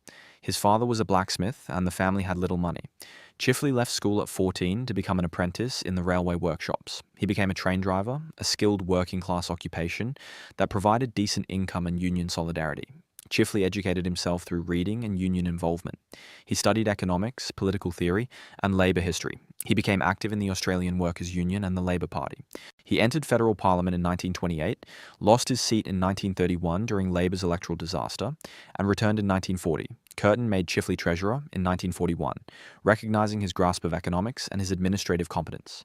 Chifley managed wartime economic policy, including rationing, price controls, and war finance. He was good at it, understanding both the theoretical economics and the practical politics of implementing controls. When Curtin died, Chifley was the obvious successor. He was 60 years old, had been Curtin's closest colleague, and had the respect of the Labour Party. He became Prime Minister in July 1945, just as World War II was ending. Chifley's Prime Ministership from 1945 to 1949 was one of the most ambitious in Australian history. He pursued a vision of using federal power to reshape Australian society, creating a more equal and prosperous nation through government intervention. This showed strategic intelligence and genuine idealism, though it also showed the limits of what was politically achievable. Chifley's government maintained many wartime controls as they transitioned to peacetime. They controlled prices and wages, managed housing construction, and directed resources toward reconstruction. They expanded the social welfare system, introducing unemployment benefits and sickness benefits. They established Australian National University and expanded higher education. Their most ambitious project was the Snowy Mountains Hydroelectric Scheme, a massive engineering project to harness water from the Snowy Mountains for both irrigation and electricity generation. This required cooperation between state and federal governments, huge capital investment, and faith that the project would pay off decades in the future. Chifley pushed it through despite opposition, and it became one of Australia's great nation-building achievements. Chifley also pursued immigration expansion, continuing and expanding programs to bring European migrants to Australia. This showed foresight. Australia needed a larger population for economic development and defence. The White Australia policy was still in place, so the immigration was limited to Europeans. But Chifley understood that Australia's future required population growth. Where Chifley's intelligence showed most clearly was in economic policy. He understood Keynesian economics better than almost any other Australian politician of his era. He believed government could and should manage the economy to maintain full employment, that deficit spending during downturns was appropriate, and that the economy should serve social purposes rather than just producing wealth. But Chifley's most controversial decision revealed both his principles and his political limitations. In 1947, he attempted to nationalize the private banks, bringing them under government control. This was motivated by his belief that banking was too important to be left to private profit-seeking, that the banking system should serve national development rather than shareholder interests. The bank nationalisation attempt was a disaster. The banks fought back with a massive public campaign. Middle-class Australians were alarmed at what seemed like socialism or communism. The High Court ruled the nationalisation unconstitutional. Chifley had to back down, but the damage was done. He'd given the Conservative opposition a powerful weapon. In the 1949 election, Robert Menzies, leading a new Liberal Party, attacked Labor as dangerous socialists who would destroy private enterprise. Chifley's bank nationalisation attempt was Exhibit A. Labor lost the election decisively. Menzies became Prime Minister, and Chifley became opposition leader. Chifley remained Labor leader until his death in 1951 at age 65. He died of a heart attack, worn out by decades of intense political work. Like Curtin, he'd sacrificed his health for his vision of Australia. How do we assess Chifley's intelligence? He was highly intelligent about economics and policy. He understood complex economic theories and could implement sophisticated policies. His vision for post-war Australia was coherent and ambitious. The Snowy Scheme, expanded education, and social welfare programs showed strategic thinking about nation building. But Chifley made a serious political error with bank nationalisation. He overestimated public support for radical economic intervention and underestimated the opposition's ability to exploit his actions. He was smart about policy, but not smart enough about politics. He let his principles override his political judgment. This is a common pattern among intelligent principled leaders. They know what should be done from a policy perspective, and they assume that doing the right thing will be politically sustainable. Sometimes it isn't. Sometimes good policy is bad politics, and leaders need to be smart enough to recognize the difference. Where does Chifley rank? High on policy intelligence and administrative competence, lower on political strategic thinking. He achieved significant lasting reforms, but made crucial errors that cost Labor power for a generation. He was smart and principled, which is admirable, but not quite smart enough politically to navigate the opposition his reforms generated. Number 16. Robert Menzies, second term. And here's where we return to Robert Menzies, who failed catastrophically in his first prime ministership, but learned from that failure and became Australia's longest-serving prime minister.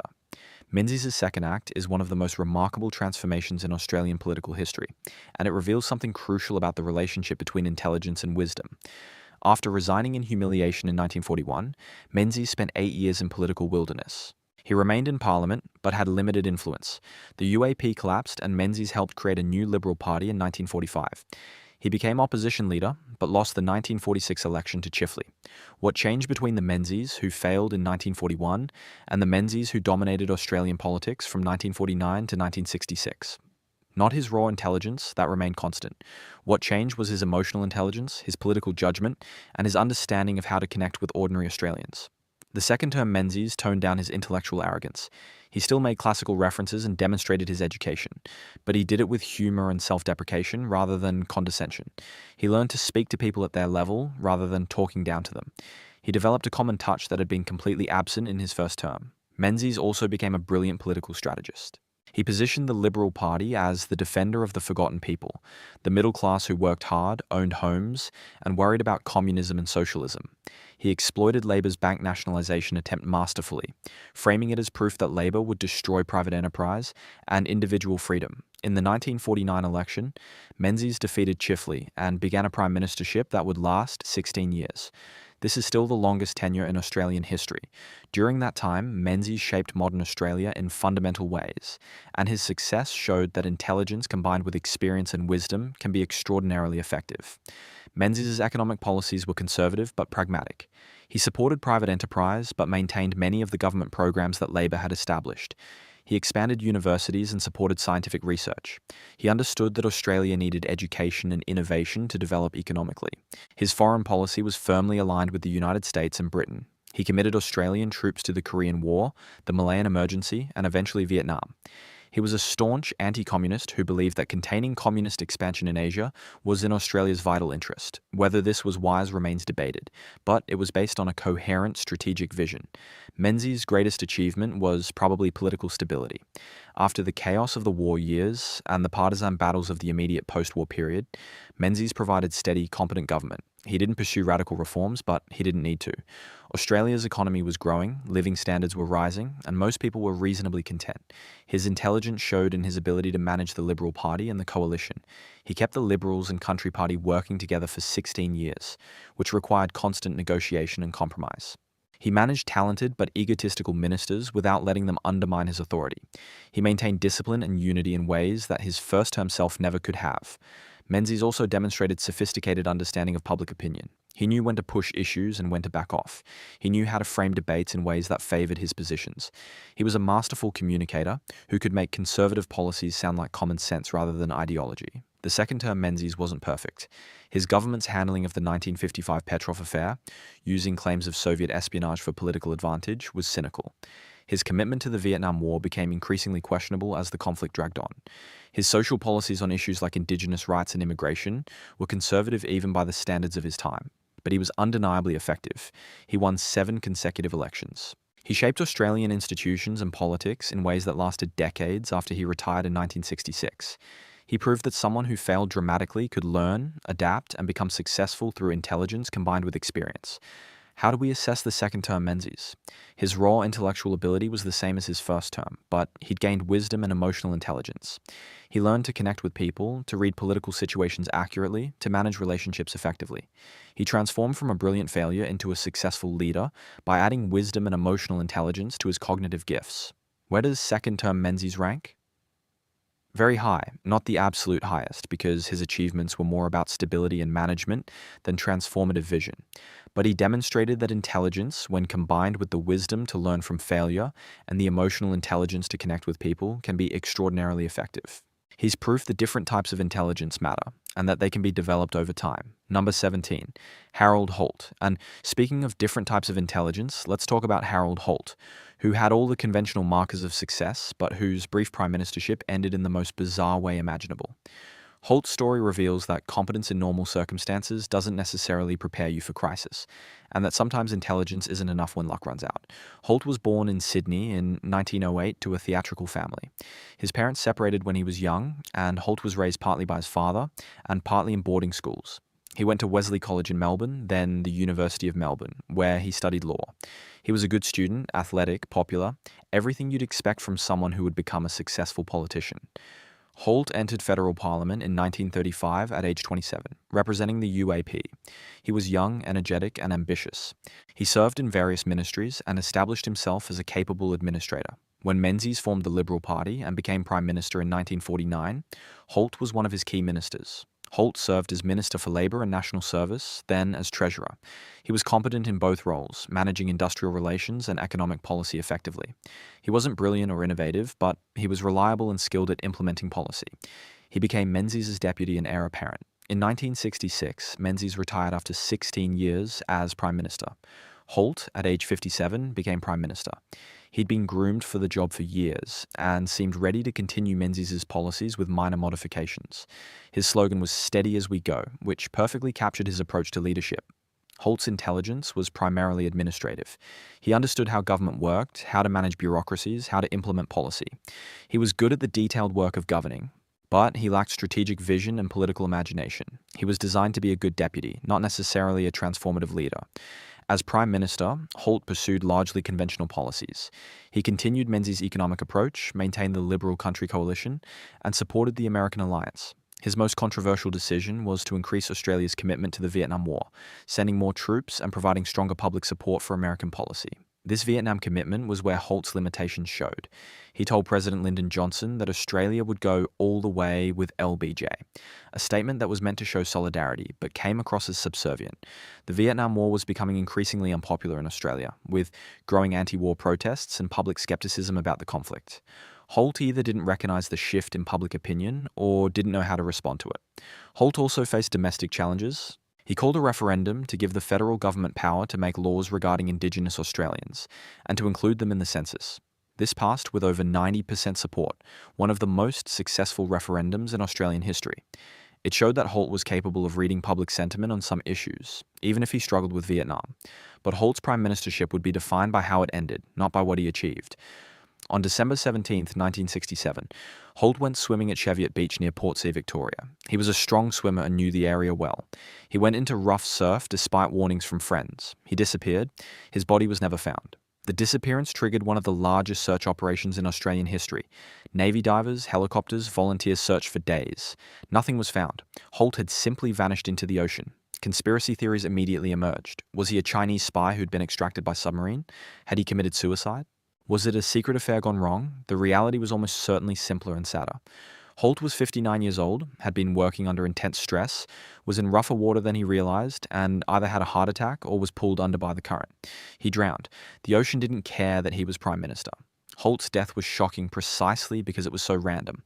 Prime Ministers aren't supposed to just disappear while swimming. It seemed absurd, almost disrespectful to the dignity of the office. But death doesn't respect office or intelligence or preparation. Holt was in the wrong place at the wrong time, made a bad decision about swimming conditions, and paid the ultimate price. How do we assess Holt's intelligence? He was capable and competent, good at administration and implementation. He'd been a successful minister for many years, but he showed poor judgment on Vietnam, doubling down on an unpopular war without a clear strategy. His decision to swim in dangerous conditions showed catastrophic judgment about personal risk.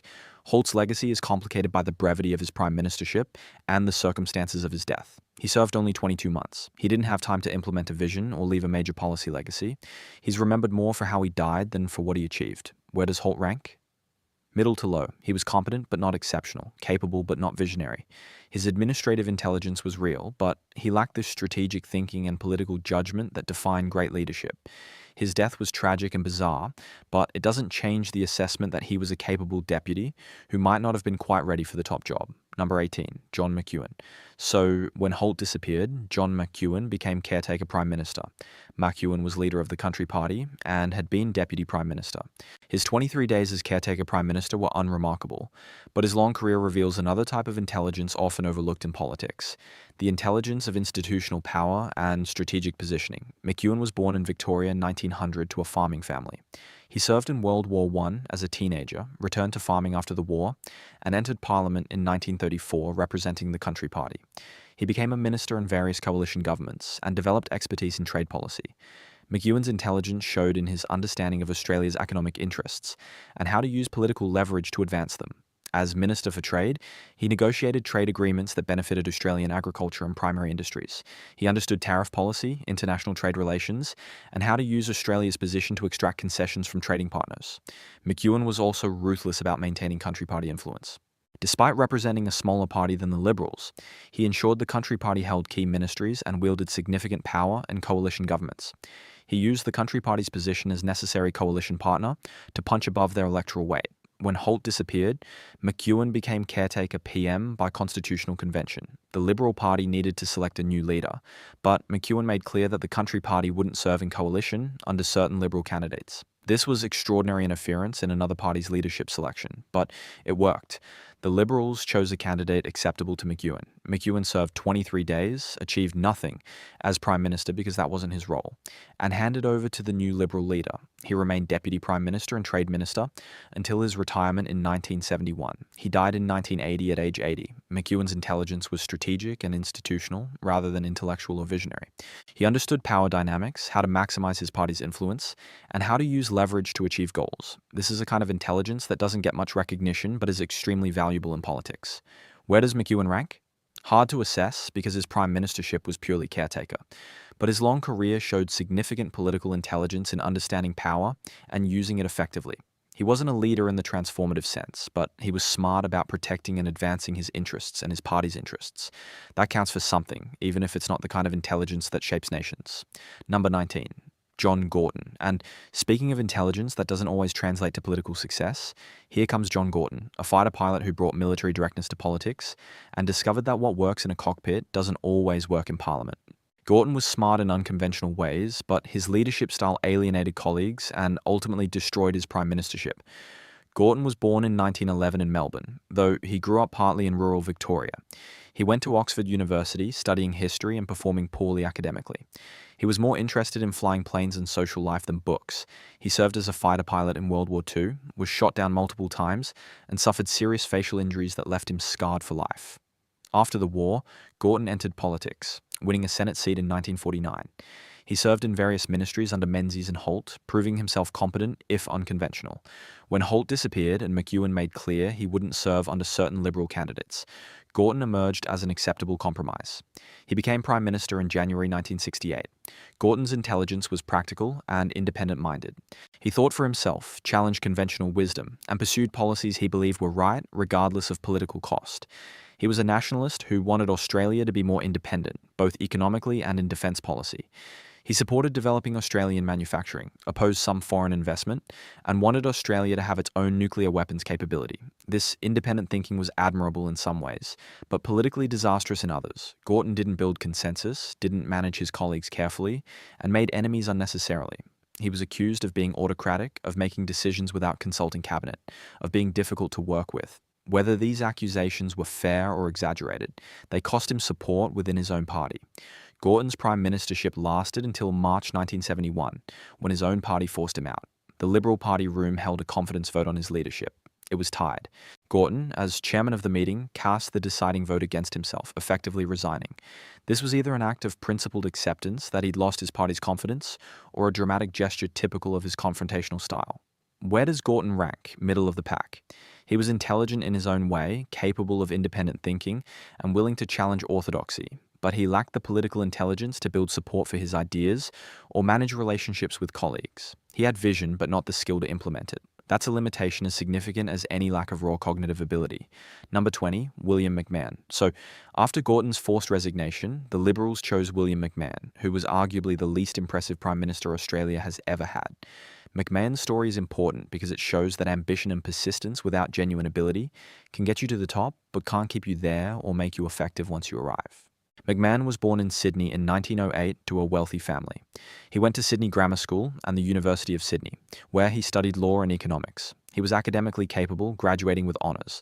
But having a good education and being intelligent aren't the same thing, as McMahon would demonstrate. McMahon entered Parliament in 1949 and spent the next 22 years manoeuvring for the Prime Ministership. He served in various ministries, was competent at administration, and was relentlessly ambitious. When Gorton fell in 1971, McMahon finally achieved his goal. He was 62 years old and had wanted the job for decades. McMahon's prime ministership was a disaster. He had no clear vision, no political instincts, and an unfortunate tendency to say the wrong thing at the wrong time. His communication style was awkward and unconvincing. He made policy announcements that contradicted each other. He seemed to change positions based on the last person he'd spoken to.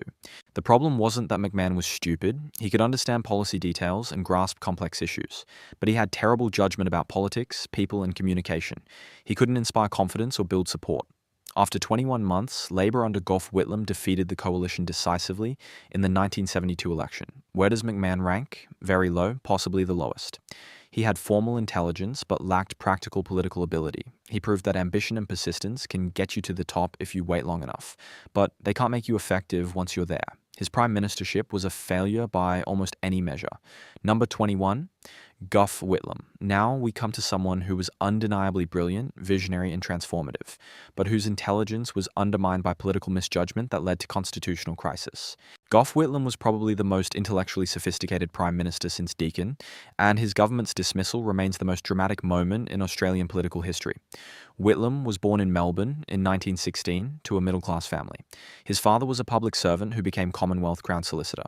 Whitlam went to good schools, then the University of Sydney, where he studied classics and law. He was a brilliant student, top of his class, with a mind that absorbed information and synthesized ideas with remarkable facility. Whitlam served in the Air Force during World War II, then practiced law before entering politics. He won a seat in Parliament in 1952 and quickly established himself as one of Labour's most talented members. He became Labour leader in 1967 and spent 5 years rebuilding the party and preparing for government. When Whitlam won the 1972 election, ending 23 years of coalition rule, he came to office with an extraordinarily ambitious agenda. His government would pursue more reforms in 3 years than most governments attempt in a decade. This showed both his intelligence and his fatal flaw, the belief that being right about policy was sufficient to sustain political support. The Whitlam government abolished university fees, making higher education free. They introduced universal health insurance, Medibank, which became Medicare. They ended conscription and withdrew Australian troops from Vietnam.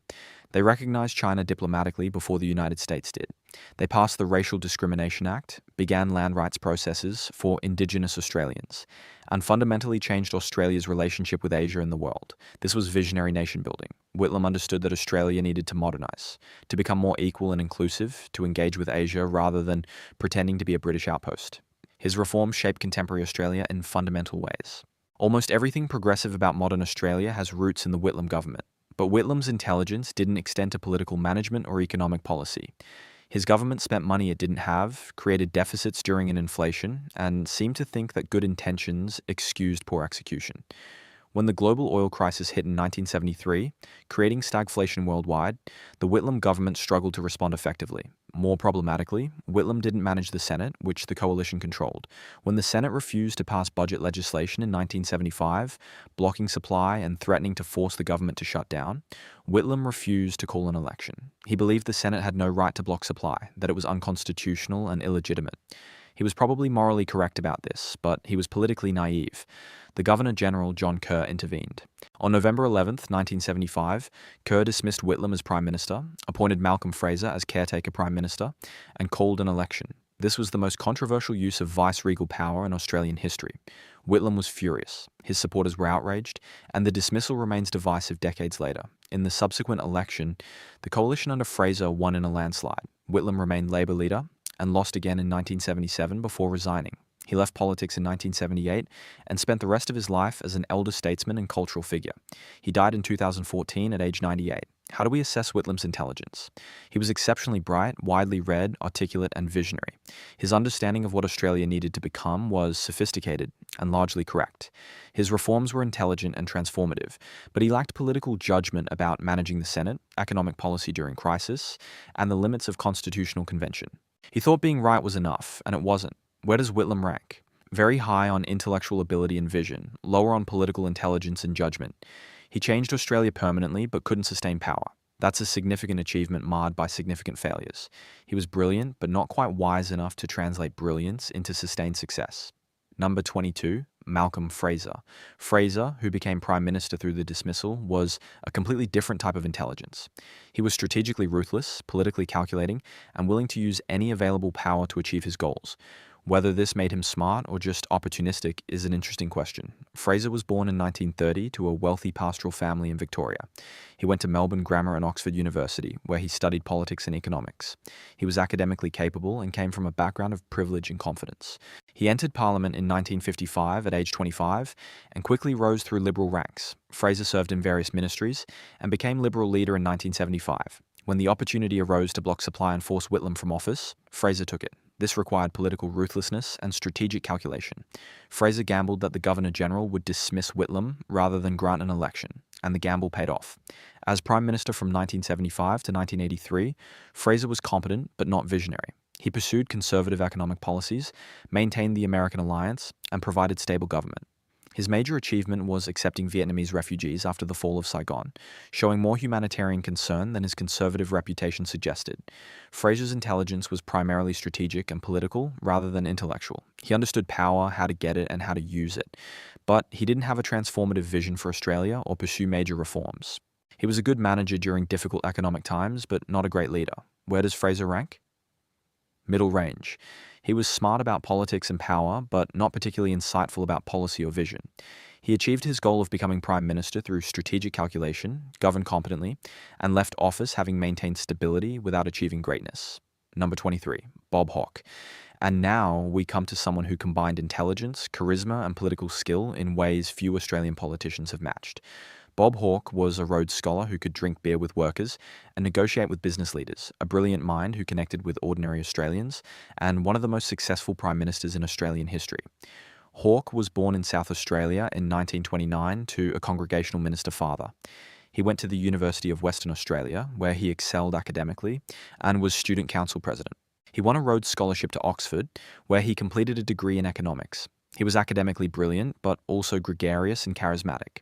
Hawke became a union leader, specifically with the Australian Council of Trade Unions, where he established a reputation as a skilled negotiator who could bring employers and unions together. He was famous for his ability to drink heavily, his larrikin personality, and his genuine connection with working people. He entered Parliament in 1980 and became Labour leader in 1983, just before an election. Hawke won the 1983 election and would serve as Prime Minister for nearly 9 years, winning 4 consecutive elections. His success came from combining intelligence with political skill and emotional connection. He understood economics, having studied it formally, and worked in industrial relations for years. But he also understood people and how to bring them together. Hawke's major achievement was economic reform. Working with his treasurer Paul Keating, Hawke floated the Australian dollar, deregulated the financial system, reduced tariffs, and opened the Australian economy to international competition. These were radical changes that shifted Australia from a protected, regulated economy to a more open, competitive one. These reforms required enormous political intelligence. Hawke had to convince his own Labour Party, traditionally protective of Australian industry and suspicious of free markets, to embrace economic liberalisation. He did this through the Prices and Incomes Accord, an agreement with the unions that traded wage restraint for social reforms and consultation on policy. The accord showed Hawke's political genius. He brought together government, business, and unions in a corporatist framework that allowed difficult economic reforms to proceed with less industrial conflict than might have occurred otherwise. This required understanding what each group needed and finding ways to give them enough to maintain support. It was sophisticated political management that few leaders could have achieved. Hawke's background in the union movement gave him credibility with workers that other leaders lacked. He could sell economic reform to his base because they trusted him, knew he understood their concerns, and believed he wouldn't betray their interests. This trust was earned through years of negotiation and advocacy, and it became political capital he could spend on difficult reforms. Hawke also pursued important social reforms. His government established Medicare permanently, expanded the social safety net, and began serious environmental protection policies. He was personally committed to reconciliation with Indigenous Australians and began processes that would lead to native title recognition, though that wouldn't be achieved until after he left office. Hawke's intelligence showed in his ability to read situations and people. He knew when to push reforms and when to wait. He knew how to build consensus and when to act decisively. He managed his cabinet, kept talented but egotistical ministers working together, and maintained authority without being authoritarian. But Hawke's prime ministership ended in political betrayal. In 1991, his treasurer Paul Keating challenged him for the leadership. Hawke won the first challenge but lost the second. After 8.5 years as Prime Minister, Hawke was forced out by his own deputy. It was a bitter end to a successful leadership. Where does Hawke rank? Very high. He was academically brilliant, politically skilled, and emotionally intelligent.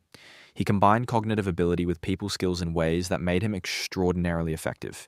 He transformed the Australian economy, won 4 elections, and maintained popularity through difficult reforms. He's one of the smartest prime ministers in every dimension that matters. Number 24, Paul Keating. So when Keating finally pushed Hawke aside in 1991, Australia got a prime minister whose intelligence was different from Hawke's, but equally impressive. Keating was the self-educated son of a boilermaker, who became one of Australia's most sophisticated economic thinkers and most visionary leaders. His story proves again that formal education and intelligence are completely different things. Keating was born in Sydney in 1944 to working-class Catholic parents. He left school at 15 without completing his education and went to work, but he was intellectually curious and ambitious. He read extensively about economics, politics, and history. He educated himself to a level that exceeded most university graduates. Keating entered Parliament in 1969 at age 25. He rose through Labour ranks and became Treasurer when Hawke won in 1983. For the next 8 years, Keating was the driving force behind economic reform. He was more ideologically committed to economic liberalisation than Hawke, more willing to confront vested interests, more convinced that Australia needed fundamental economic change. Keating's intelligence showed in his understanding of how the Australian economy fitted into the global system. He recognised that Australia couldn't remain protected and isolated, that technological change and globalisation meant Australia had to compete internationally or decline. This was sophisticated economic thinking that went beyond technical details to strategic vision. As treasurer under Hawke, Keating had already demonstrated his economic brilliance. He understood complex financial systems, grasped the implications of policy changes, and could explain economics in language ordinary people understood. His famous line about Australia risking becoming a banana republic if economic reforms didn't proceed showed both his grasp of economic reality and his ability to communicate urgency. When Keating became Prime Minister in 1991, he pursued reforms with even more intensity. He introduced compulsory superannuation, creating a system where employers contributed to workers' retirement savings. This would eventually create one of the world's largest pools of investment capital and give Australian workers genuine wealth. It was visionary policy that required understanding long-term economic dynamics and having the courage to implement something that wouldn't show benefits for decades. Keating also pursued a sophisticated foreign policy. He recognized that Australia's future was in Asia, not as a British outpost or American dependent, but as a middle power engaging with the region as equals. He pushed for APEC to become a leaders' forum, established closer relationships with Indonesia and other Asian nations, and articulated a vision of Australia as part of Asia rather than separate from it.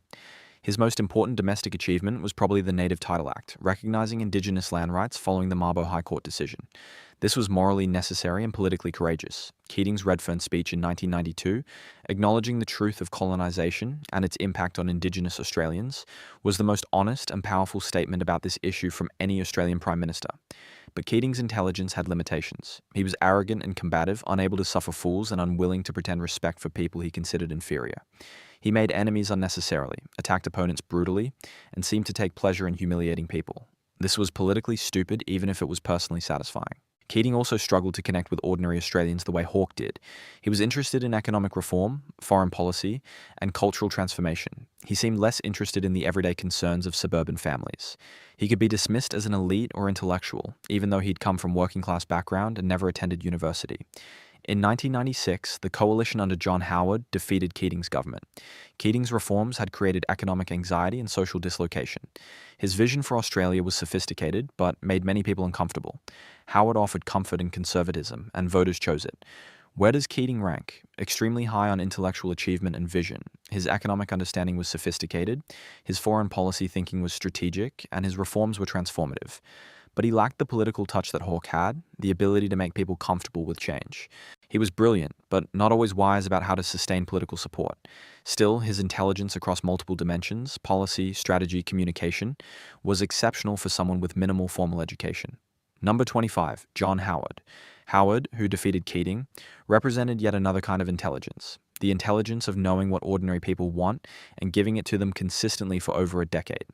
Howard wasn't brilliant or visionary, but he was smart about politics and proved that understanding voters matters more than impressing elites. Howard was born in Sydney in 1939 to Methodist parents who owned a service station. He went to Canterbury Boys High School and the University of Sydney, where he studied law.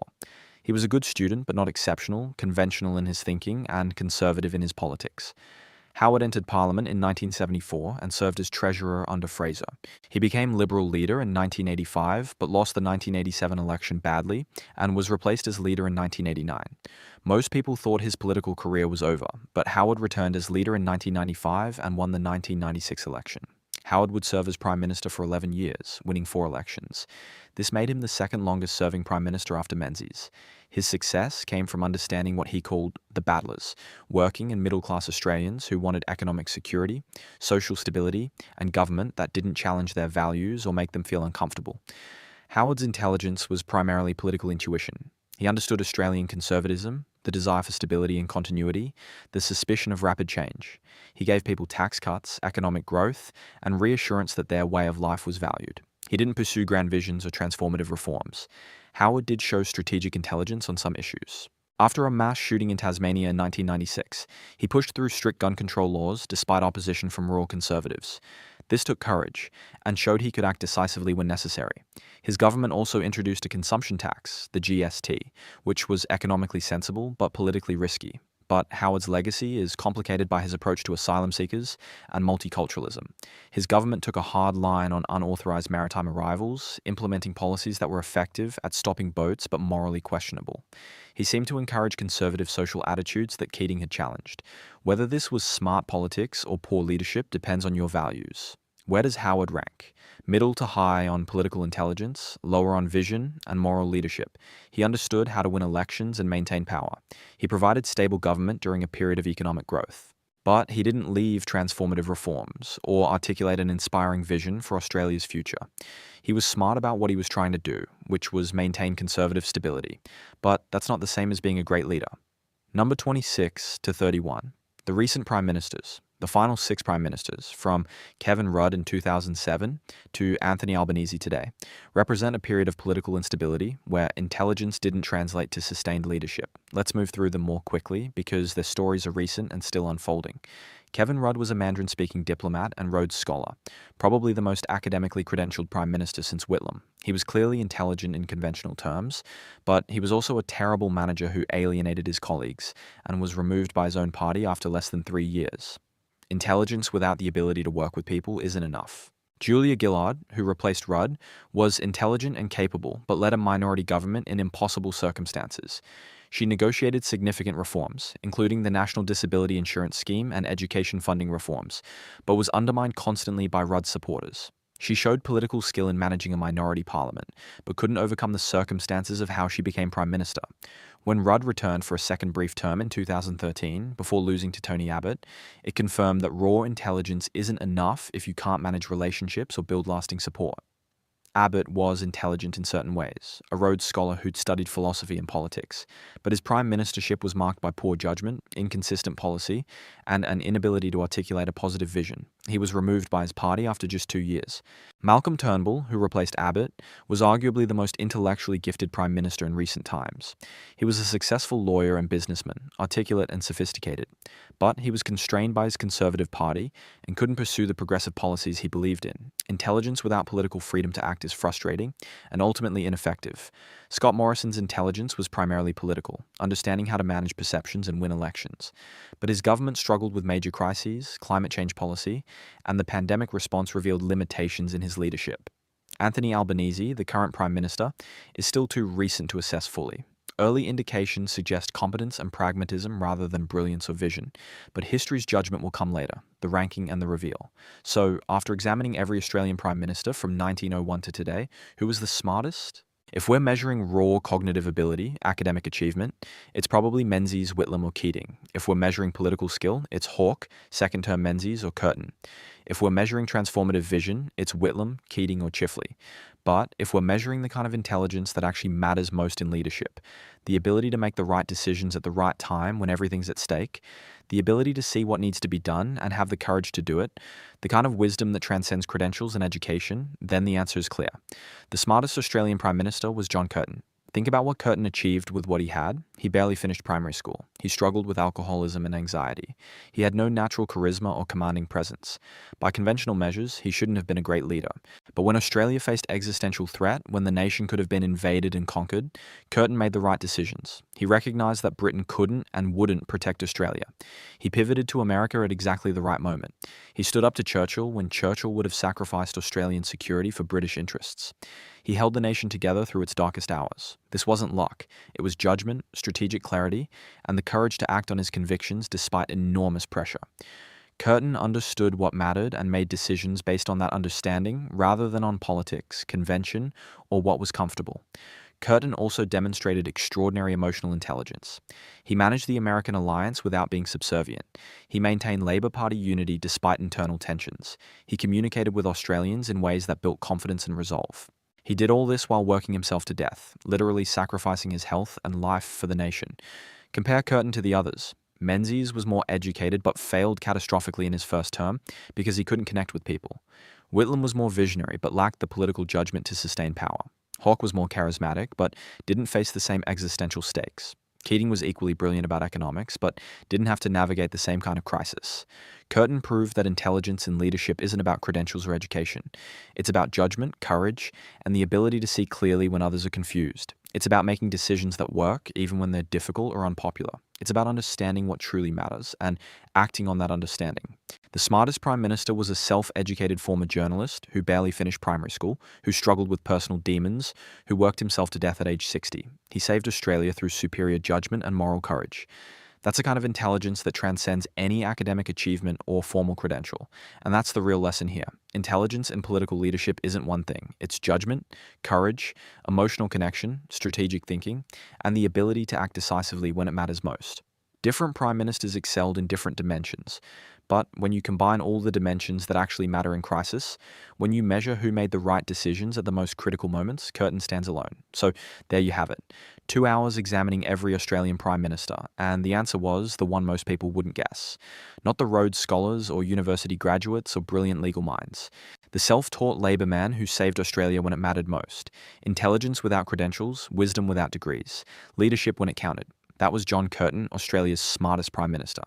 Thanks for watching this deep dive into Australian political intelligence.